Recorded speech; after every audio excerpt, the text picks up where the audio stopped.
Si vous voyez ceci sur votre poignet, arrêtez tout et appelez un médecin. La raison est effrayante. Les blessures au poignet sont courantes, du fait de l'utilisation permanente que nous avons de ces derniers et de nos mains. En effet, les mains et les poignets sont constamment sollicités au quotidien. Seulement des modifications comme l'apparition d'une bosse peuvent être à l'origine d'un problème plus sérieux qu'on ne le pense. Que ce soit une entorse, un gonflement, un œdème, une fracture ou une excroissance, toutes anormalités situées au niveau de la main ou du poignet doivent amener à consulter un spécialiste car certains signes et symptômes évoquent des troubles nécessitant une consultation d'urgence, voire une intervention chirurgicale, comme 1. La ténosynovite. La ténosynovite est l'inflammation d'un tendon et de la gaine synoviale qui l'entoure. La gaine synoviale est la membrane qui tapisse la face interne de la capsule des articulations mobiles, que l'on nomme aussi diarthrose, provoquant un liquide lubrifiant que l'on appelle la synovie. L'aggravation de cette inflammation est généralement due à un traumatisme ou un étirement. Les personnes pratiquant des activités physiques sont plus sensibles de déclencher une ténosynovite. 2.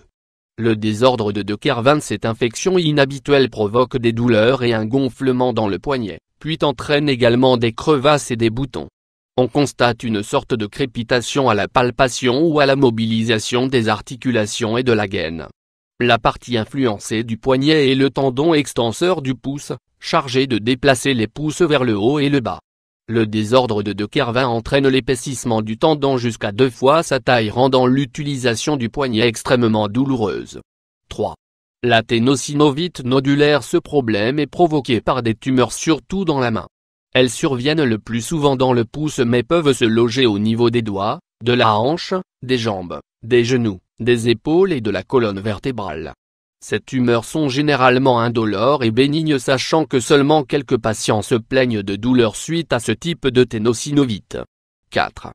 Les ganglions synoviaux. Un ganglion synovial est un kyste, ou une bosse, se formant sous la peau. Les ganglions synoviaux apparaissent le plus souvent sur la face dorsale du poignet ou sur les doigts, mais ils peuvent aussi se former autour des articulations, aux épaules, aux coudes, aux genoux, aux hanches, aux chevilles et aux pieds. Leur apparition est due à une accumulation du liquide synovial qui sert à lubrifier une articulation enflammée. Ils apparaissent donc quand les tissus sont irrités et ils peuvent parfois disparaître spontanément. Même s'ils ont tendance à grossir, les ganglions synoviaux ne sont pas cancéreux. Ils se caractérisent par une douleur et une légère perte des mouvements des articulations atteintes. 5. Les lipomes. Le lipome est une tumeur bénigne, souvent confondue à tort avec une tumeur maligne, comme lorsqu'il se trouve dans un sein. Les lipomes peuvent apparaître sur la paume de la main ou dans le poignet, entraînant l'incapacité d'étendre les doigts et un affaiblissement de l'articulation touchée. De plus, lorsque ces boules graisseuses se trouvent à proximité des nerfs par exemple, elles peuvent être très douloureuses. Rarement présents chez les enfants, les lipomes touchent particulièrement les hommes et les femmes ayant entre 40 et 60 ans, mais aucun individu n'est à l'abri d'une telle affection.